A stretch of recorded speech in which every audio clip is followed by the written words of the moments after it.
Here we go. It's episode 13, I think, of the Overrated Experience Sports and Sports Betting Podcast. This is the Props Edition, coming to you live from the bullpen on a nice Saturday morning, fall morning, crisp air, coffee on the go, opportunity for betting weekend, World Series. Oh, man, did you watch the end of that Freddie Freeman Grand Slam, first walk-off Grand Slam in World Series history?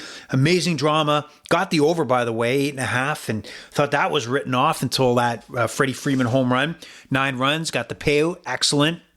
I'm just jumping quickly into the action because it's the weekend and things are going. They're going. There's Friday night World Series action, Friday night college football action, Boise State, UNLV, Louisville with the big comeback over Boston College. You wake up in the morning, you got your 10 o'clock a.m. kickoff for EPL. And a lot of action going here. And then we just passed the noon hour where college football is a go and it's ready to go all day. We got UFC 308 live from the Middle East to Abu Dhabi, where we're going to kick off at 2 p.m. the main card. A lot of action going on there. Can Max Holloway take out Topuria? We're going to see. And then we go into the evening, more college football, MLS playoff action, NHL, NBA, a lot going on, but we're here to talk about props. I got 10 props for you that you want to know before going into Sunday. Love to hear your feedback on the Overrated Experience Sports and Sports Betting Podcast by visiting X, Overrated EXPER2. That is Overrated EXPER2. Join the community, jump in. This is a sports podcast for betting that is for square bettors, the average guy, just like you and me, average lady, average guy, that is just having fun, looking at putting a few dollars on a live in game. Maybe your heart is on your sleeve and you're betting the hometown team. Maybe you got a few beers in you, want to just get action going. We want to get smarter, we want to get better, but let's not be kidding ourselves. Part of it is part of the fun factor, and that's a lot of what we do here on the podcast. And we're going to get into it. We're going to focus on the NFL, as NFL is king for betting in the fall time. And we're hitting week 8 of the NFL. Last week, we had 10 picks for those who didn't have a chance to tune in. 10 picks. One was eliminated with Will Levis not starting for the Tennessee Titans. We were 7 for 9. The only losses were Travis Kelce not getting the receiving yards we thought he would get based on the injuries that the Kansas City Chiefs had incurred up to this point. However, the Chiefs, in all their wisdom, when I don't mean that sarcastically, had a different game plan going into San Francisco, running the ball. Patrick Mahomes being very meticulous on when he dropped back the pass. They just know how to win, and they chose a different pathway to win, so I can't blame them. That's just the way it falls. I do get a little really pissed off, when it comes to how the Miami Dolphins utilized Tyreek Hill. We had Tyreek Hill over passing yards. We thought Mike McDaniels and the Dolphins' offensive game plan would focus a way to get the football into Tyreek Hill's hands. He had 1 reception for a minimal amount of yards. Disgusting, poor coaching. And you really know the weight of your coach and the stones of your coach, the ability of your coach, when things are not going well, as far as the injury front. Your quarterback is out. Tua, who does return this week, is out. And you can't find a game plan to still get your guys who make you the money the ball. You didn't do it. But we had some good plays that I was proud of. Najee Harris, the Steelers, over 100 yards. Rushing, blasted past the mark we were looking at. London, wide receiver for the Atlanta Falcons, anytime touchdown.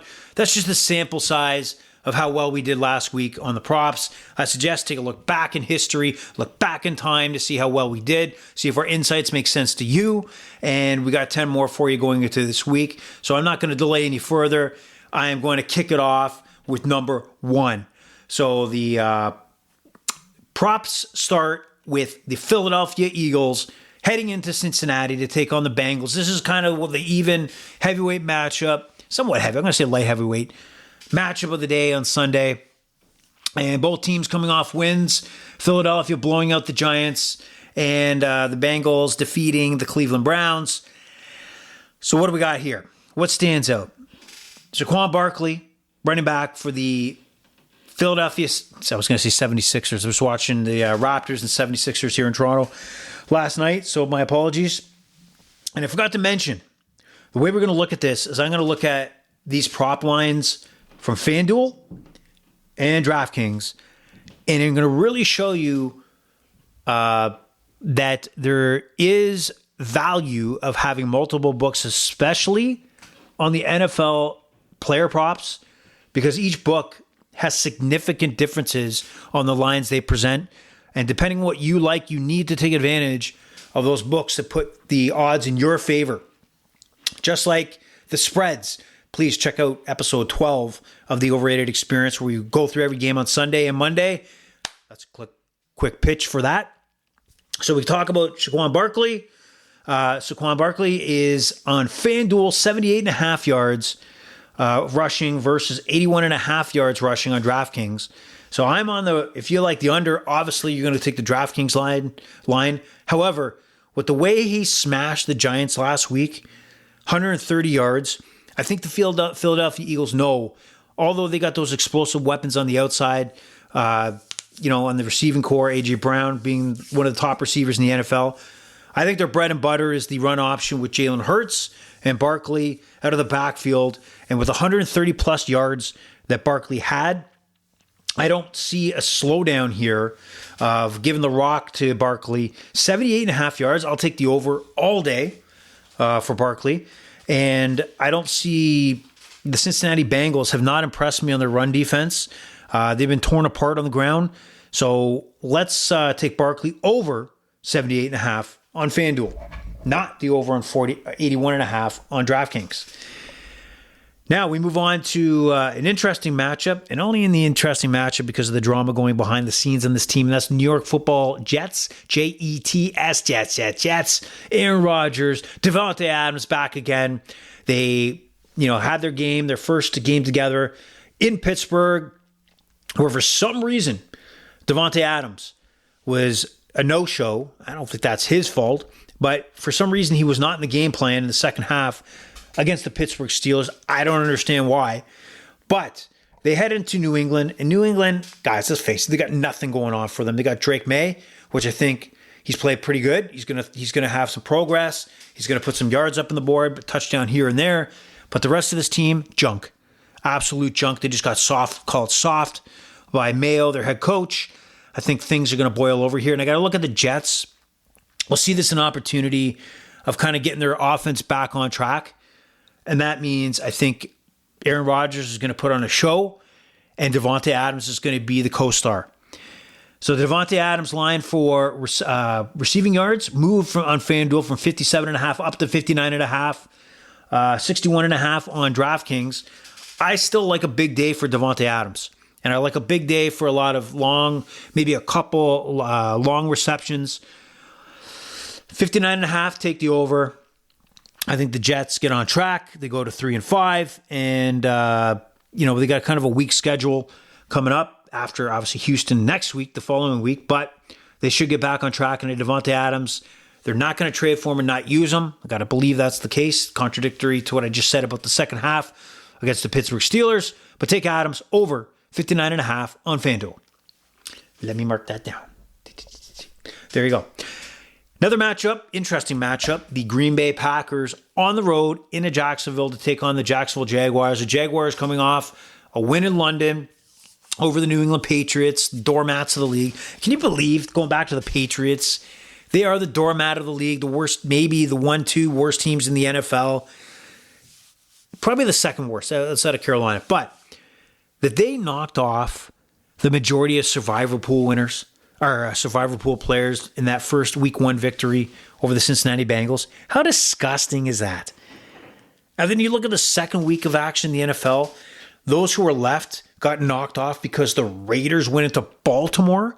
You just watched Baltimore beat the shit out of the Tampa Bay Buccaneers, walk into Dallas, roll over the Cowboys.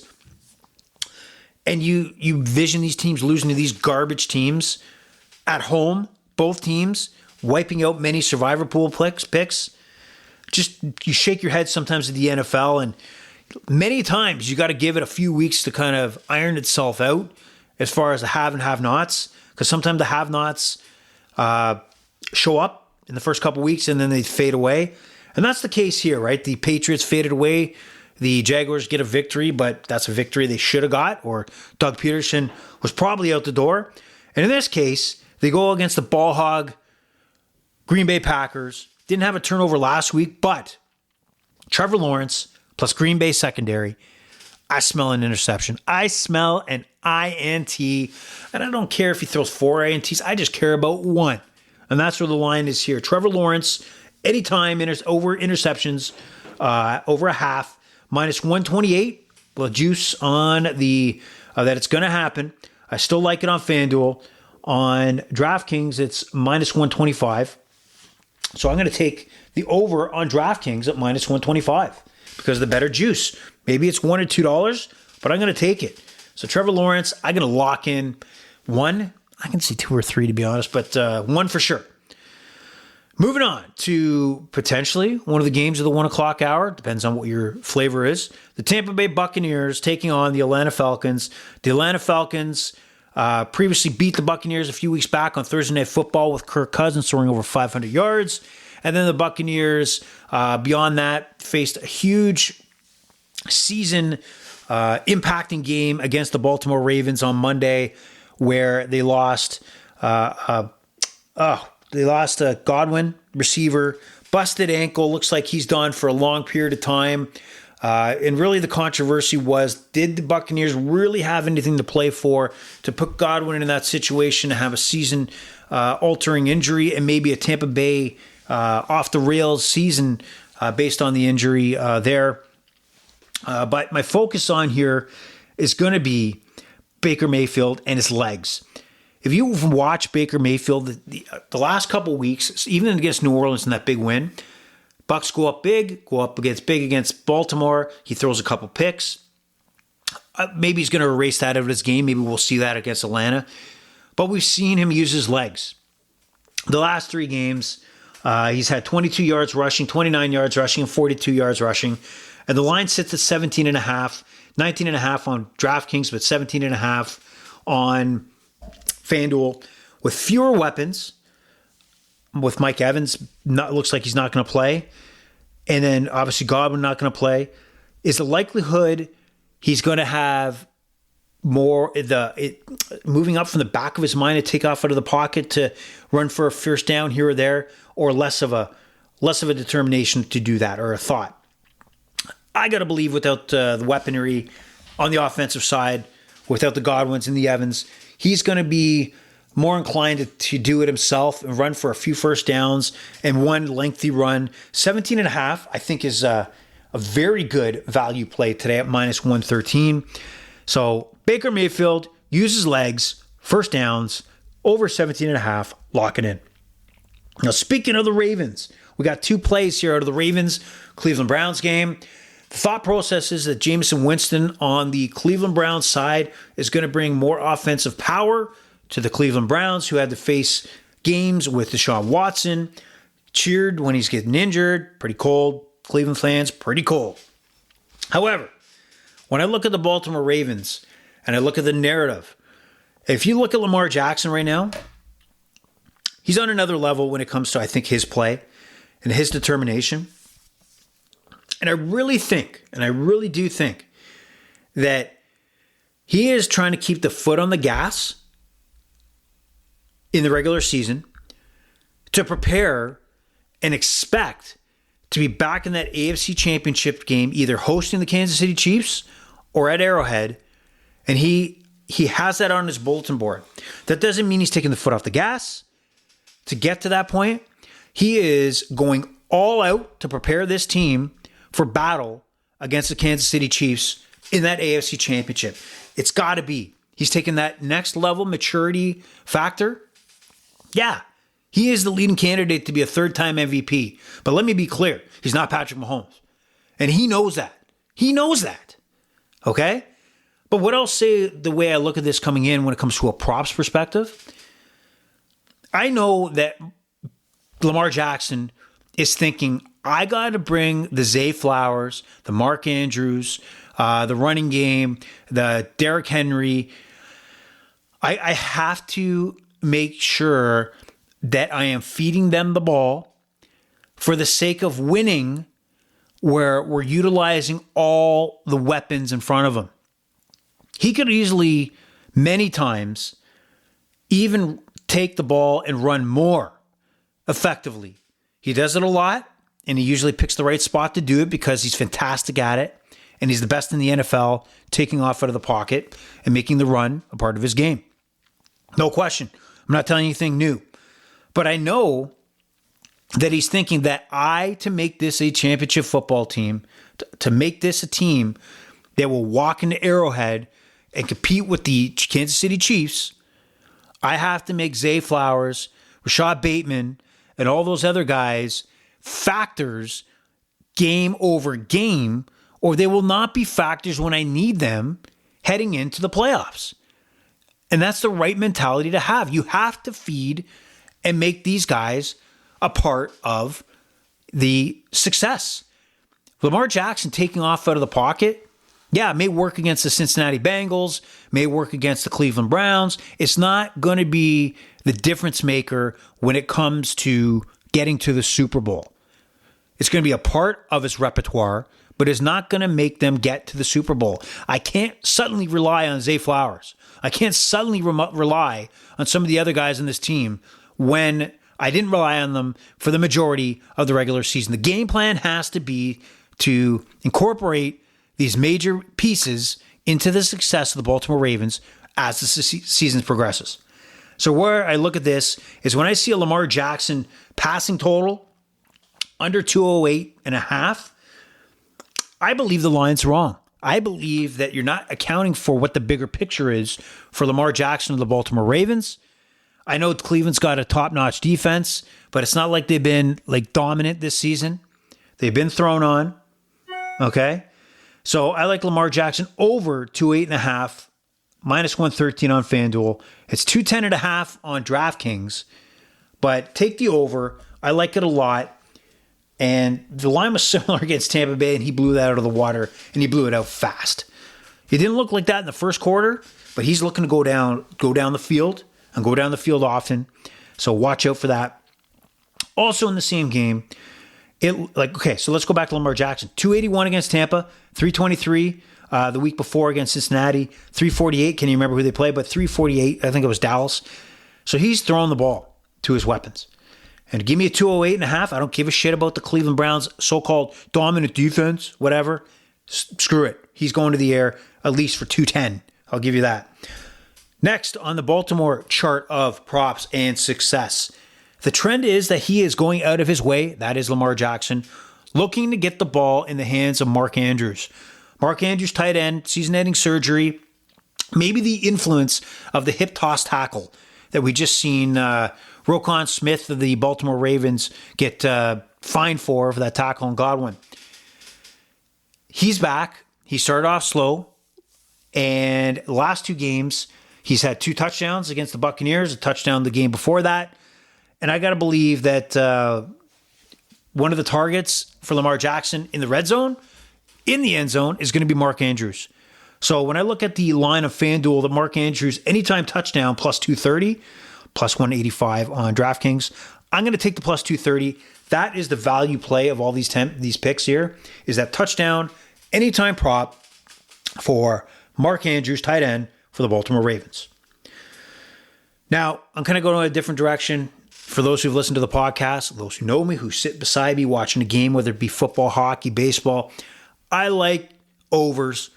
I almost have a syndrome where I cannot contemplate too many unders. It'll make me sick. I cannot watch especially a basketball game. That is the worst if you're watching a basketball game and hoping for an under.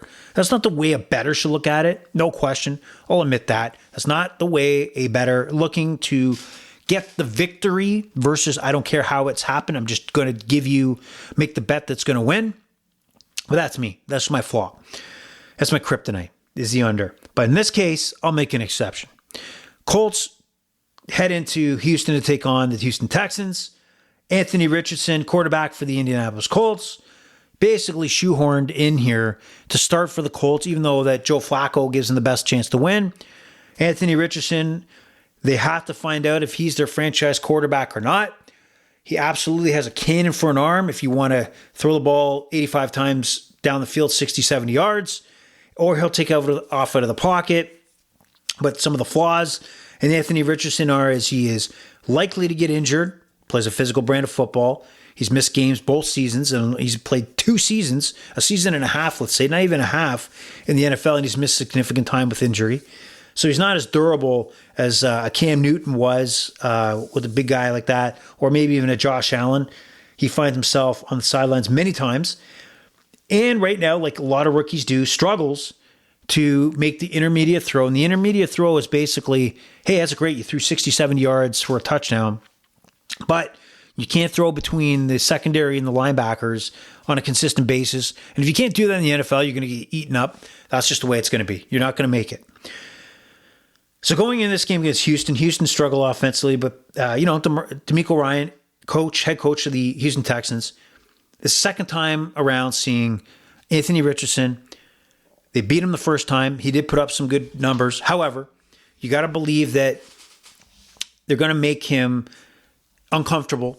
They're going to make him provide the throwing lanes that are to his weakness, and that is over the linebackers and making those easy throws, which, they'll probably give him the 3 and outs, 5 and outs in the flats all day for the most part. So when I look at the 191.5,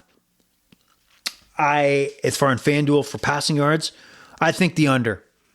I hate doing it, but the reality is the under is the play here. And it's going to sound horrible, but let me put my betting hat on. Let me put my let's make some money hat on. The thought process here is the physical brand of football that he likes to play. There's a good chance that he might be on the sideline for a majority of the game, or he may throw 2 picks by halftime and they pull the trigger and put Joe Flacco in. So I like the 191.5 on FanDuel under. Right now they have 189.5 for Anthony Richardson on DraftKings, but I like the under. If I like the over, obviously I would have went the other way. Richardson, to me, doesn't cut the mustard. We're down to our final 3, heading into the 4 o'clock hour. The Kansas City Chiefs take on division rival, the Las Vegas Raiders. I guess there'll be a time very soon where the younger generation will only know the Raiders as the Las Vegas Raiders, not the Oakland Raiders, not the LA Raiders, not the Oakland Raiders before that. It's amazing how this team has moved around, but the brand itself is strong. But they are taking on the 2-time defending undisputed champions of the world, the Kansas City Chiefs. And the line here for Patrick Mahomes passing yards is 233.5. And I think that comes off a game against the 49ers where their game plan was clearly to keep put the ball on the ground without those weapons that they have for passing for only 154 yards. However, if you look at Mahomes' 2 games prior to that, he passed for 331 yards and 245 the previous game before that. And you give me a game where DeAndre Hopkins has been added from the Tennessee Titans to the Kansas City Chiefs. It looks like he's going to play wide receiver. You got to believe that either the threat of DeAndre Hopkins or they're going to want to test out DeAndre Hopkins and maybe open the playbook a lot more coming into this game against the Vegas Raiders. Because the Vegas Raiders ain't the 49ers. The Vegas Raiders are on the wrong way to success. And so 233.5, give me Patty M, Patrick Mahomes all day, all the time. DraftKings has him at 237.5, so I won't be taking that. This is pretty much a FanDuel day today. We go on to the Sunday nighter, Dallas Cowboys, heading to San Francisco, take on the 49ers. 49ers, what are they right now? They came off a loss against the Kansas City Chiefs, a couple interceptions in the red zone, end zone, specifically for Brock Purdy. He's got no Brandon Ayuk, right? He's out. Deebo Samuels looks like he's back practicing, coming off pneumonia. Jennings doesn't look like he's practicing. Don't know what his status is at this very second. George Kittle is back, but he came back from being injured. But you're taking on the Cowboys. So what do we got here? Their defense is rocked. They're not anywhere close to on the defensive side that they once were. And my focus here is on Brock Purdy, but it's going to be his legs. Just like Baker Mayfield right now, the over-under for Brock Purdy is 17.5 rushing yards. And I think rushing yards may be more and more of Brock Purdy's repertoire, right? With all these injuries. Brock Purdy against the Chiefs had 27 yards rushing, 19 the game before that, 33, 11, which was under the 17.5 4 games ago, and 41 the previous game. So it's not like 17.5 over yards is not been the norm for Brock Purdy. And I don't see a reason why it would be here on Sunday night. So take the over 17.5 yards for Brock Purdy rushing. Last but not least, we got the Monday nighter, the Pittsburgh Steelers playing another primetime game. This time they take on the New York Football Giants. This time, it's no surprise that Russell Wilson is going to make another start for the Pittsburgh Steelers. I still think the jury is still out on Russell Wilson. Admittedly so, though, had a pretty good game against the New York Jets, played very well. And I did say, even though I have no faith in Russell Wilson being anywhere close to what he was with the Seattle Seahawks in his prime, and that was a sight to behold because he was great and effective, is that if there's a team that to make him successful, it's going to be the Pittsburgh Steelers. But I think it's going to get old and old fast. His lack of mobility, he will break down at some point. He looked fresh, but I think there'll be some sort of nagging injury, bad decision making, hesitancy to stay in the pocket without rolling out. There'll be something. But until then, I do think what we learned against the Jets was for when they have a quarterback that is going to throw the ball downfield, that a receiver, a star receiver, maybe a superstar receiver in George Pickens is going to be a factor that needs to be accounted for. And George Pickens right now, 58.5 yards. He had over 100 against the New York Jets. And when you give me George Pickens at 58.5 receiving yards, and he's going to be a focal point, and probably one of the reasons why you wanted to go away from Justin Fields and go to Russell Wilson because of George Pickens, he's going to be a major part of the game plan. And there's no reason why George Pickens can't have a day on Monday Night Football against the Dallas Cowboys. So you heard it here. You have your 10 picks. George Pickens receiving yards over 58.5 on FanDuel being the last one. So those are your 10 proper props for the Overrated Experience. I'm going to remind you to follow us on Overrated EXPER2 on X. Join the crew. Acknowledge that you joined because you listen to the podcast. Spread the word of the community. Give us your feedback. There's a link in the podcast description to provide your feedback on the podcast. And if I don't like it, I just won't read it. So be it. Anyway, pleasure's all been yours. I wish you the best success. Protect that bankroll and enjoy your betting weekend. The Overrated Experience is over and out. Bye-bye.